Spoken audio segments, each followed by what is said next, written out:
গত এক বছরে আমার দৃষ্টিতে জনগণের স্বার্থের কথা খুব একটা বিবেচনায় আনা হয়নি। আপনি যতগুলো এজেন্ডা দেখবেন সব এজেন্ডা হচ্ছে শহরের মানুষের, অল্প কিছু শিক্ষিত মানুষের এবং যাদের একটা বড় অংশ বিদেশের শিক্ষায় শিক্ষিত এবং সেই জীবনযাপন অভ্যস্ত। প্রান্তিক যে মানুষ, সেই মানুষের কথা, তাদের ভাবনার কথা এখানে বিবেচনা আনা হয়নি। আমরা যতগুলো সিদ্ধান্ত গ্রহণ করেছি, আপনি খুব একটা দুটো জায়গাও দেখাতে পারবেন না যেখানে প্রান্তিক মানুষ, যে মানুষগুলো জুলাইয়ে জীবন দিয়েছিল। একটু আগে আমি দেখছিলাম জুলাইয়ের জীবন উৎসর্গ করা মানুষের শ্রেণীবিন্যাসটা করেছিল কয়েক মাস আগে প্রথম আলো, এবং সেখানে দেখানো হয়েছে 284 জন মানুষ যারা হত্যাকাণ্ডের শিকার হয়েছেন, তাদের মধ্যে 284 জন হচ্ছে একেবারে গরিব মানুষ, তারপরে একবারে প্রান্তিক মানুষ, যাদের অংশগ্রহণটা আসলে শুধুমাত্র কতগুলো প্রাতিষ্ঠানিক সংস্কারের জন্য না, যাদের এই গণঅভ্যুত্থানে অংশগ্রহণটা একটা স্বপ্ন ছিল যে একই সঙ্গে আমার এখানে ডেমোক্রেসিটা এস্টাবলিশ হবে, সাথে সাথে এই গরিব মানুষের জীবনের কতগুলো পরিবর্তন আসবে। রাষ্ট্রের যারা দায়িত্বে আছেন তারা বলবেন না যে রোজার ইফতারের সামগ্রীর দাম বেড়েছে, কুলবরই দিয়ে ইফতার করেন। যারা বলবে না যে কথায় কথায় যে আপনার বাড়ির বিদ্যুতের লাইনটা বন্ধ করে দেব, রাষ্ট্রের যে দম্ভগুলো, সেই দম্ভ বন্ধ হবে, রাষ্ট্র মানবিক আচরণ করবে। কিন্তু এখন পর্যন্ত আমার চোখে পড়েনি এই প্রান্তিক মানুষের ভাবনাগুলো তাদের আলোচনার মধ্যে আছে। আজ থেকে 2-3 মাস আগে খামার বাড়িতে এই ইস্যুতে গরিব মানুষ, গণ অভ্যুত্থান, এই বিষয়ে একটা 3 দিনের কনফারেন্স হয়েছিল। আমাদের সরকারের প্রধান উপদেষ্টা সেটি উদ্বোধন করেছিলেন। দেশ এবং দেশের বাইরের থেকে অনেককে সেই অনুষ্ঠানে আমন্ত্রণ জানানো হয়েছিল আলোচনার জন্য। সেই অনুষ্ঠানে উপস্থিত হয়ে ডক্টর দেবপ্রিয় ভট্টাচার্য একটা প্রশ্ন করেছিলেন যে আপনারা যাদের কথা বলছেন, আমি তো এখানে কোনো চা শ্রমিককে দেখছি না, আমি তো কোনো লুঙ্গি পরা দেখছি না।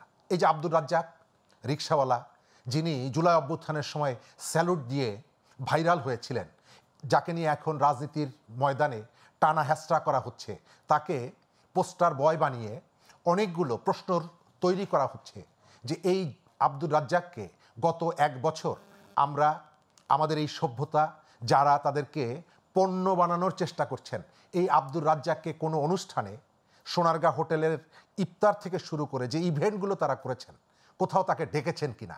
ডাকেননি। কিন্তু আজকে তাদেরকে সামনে আনার উদ্দেশ্য হচ্ছে আপনাকে সেল করব, আপনাকে সেল করব। নির্বাচন আসলে গরিব মানুষের সেল ভ্যালুটা অনেক বেড়ে যায়। আমাদের এখানে যেমনিভাবে শীত আসলে শীতের পোশাকের দামটা যেমন বাড়ে, ঠিক একইভাবে এই ধরনের অসংখ্য ঘটনা। দেবপ্রিয় ভট্টাচার্য সেই কথাটাই বলছি। তিনি প্রশ্ন করেছিলেন যে এখানে চা শ্রমিক কোথায়, এখানে রিক্সাওয়ালা কোথায়, এখানে লুঙ্গি পরা মানুষ কোথায়? আপনারা যাদের ভাগ্যের কথা বলছেন, ভাগ্য পরিবর্তনের কথা বলছেন, তাদের প্রায় সবাই এখানে প্যান্ট শার্ট স্যুট পরা, গরিব মানুষ নেই। সরকার গণভোট করতে চায়। আমার মনে হয় যে জুলাইয়ের যে পরিবর্তনটা এসেছে, এই পরিবর্তনের ভেতর থেকে আপনার রাজনৈতিক সংস্কৃতিতে একটা পরিবর্তন আনা দরকার। কিন্তু এখন পর্যন্ত আপনি কি দেখছেন কোথাও রাজনৈতিক সংস্কৃতির পরিবর্তন? ভোট, নির্বাচনের প্রস্তুতি, কোথাও কি সেই সংস্কৃতিটা কোনো চেঞ্জ হয়েছে? আগে যেমনিভাবে রাজনীতিকে খেলা হবে বলে যে হুঙ্কারগুলো আমরা দেখছি, এখন কিন্তু সেই ভাষায় না, কিন্তু ভিন্ন ভাষায় বলে দেওয়া হচ্ছে খেলা হচ্ছে। ভোট কেন্দ্র দখল করতে হবে, ডিসিএসপি পেছনে পেছনে যাতে ঘোরে সেই ব্যবস্থা করতে হবে। আবার আরেকটা জায়গা থেকে বলা হচ্ছে যে ভোট কেন্দ্রে আমাদের বাইরে অন্য কোনো দলের এজেন্ট থাকতে পারবে না। কালকে না পরশুদিন দেখলাম পাবনাতে ঘোষণা দেওয়া হচ্ছে। তাহলে আগের যে সেই সংস্কৃতি কি পরিবর্তন হয়েছে? না। আর যারা এই স্ট্রাকচারের ভেতরে আছেন, তারা আমার ধারণা খুবই প্ল্যান করে এই এজেন্ডাগুলো নিয়ে এসেছেন, যে এজেন্ডাগুলোতে ওই প্রান্তিক মানুষের কোনো সংযোগ নেই। আমি উদাহরণ হিসাবে বলি, এখন নভেম্বর মাস, আর 1 মাস পরে স্কুলগুলোতে নতুন করে ভর্তি শুরু হবে। আপনার সন্তানটা ক্লাস 8 থেকে 9-এ উঠবে।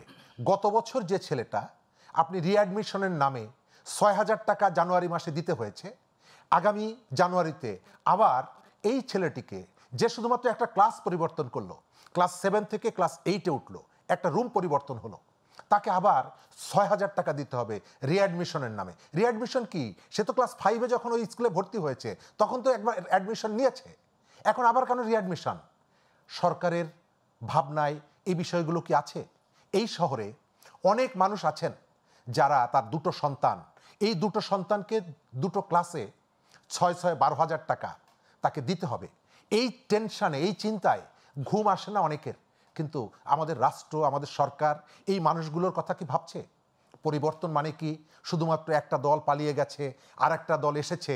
আজকে বণিক বার্তায় দেখছেন, লিড করেছে বণিক বার্তা, যে আমাদের সমস্ত প্রসিডিউরকে ওভারলুক করে আমাদের যত কেনাকাটা সব সিঙ্গাপুর থেকে কেনা হচ্ছে, এবং একজন বিশেষ দূত সরকারের তিনি প্রায় সিঙ্গাপুর যাচ্ছেন এবং কাদের কাছ থেকে পণ্যগুলো কেনা হবে তাদের সাথে বৈঠক করছেন, আলাপ আলোচনা করছেন, যখন তখন যাচ্ছেন। এবং যে মেসেজটা দেওয়া হয়েছে যে এর ভেতর থেকে কমিশন আসছে, কমিশন ভাগ হয়ে যাচ্ছে, এই ভাবনাটা, এই প্রত্যাশাটা কি আমরা নতুন ব্যবস্থাপনার কাছে আশা করেছিলাম? না। গণ অভ্যুত্থানের পরে গণ অভ্যুত্থানের যে ক্রেডিট, এই ক্রেডিটটা দখল করার একটা প্রবণতা আপনি দেখছেন। এটি কার কাছে যাবে? এবং গণ অভ্যুত্থানে যারা ভূমিকা ছিল সেই ভূমিকাগুলোকে ক্রমশই ছোট করার চেষ্টা করা হচ্ছে। আজকে রাজনৈতিক দল তাদেরকে প্রশ্নের মুখোমুখি ঠেলে দেওয়া।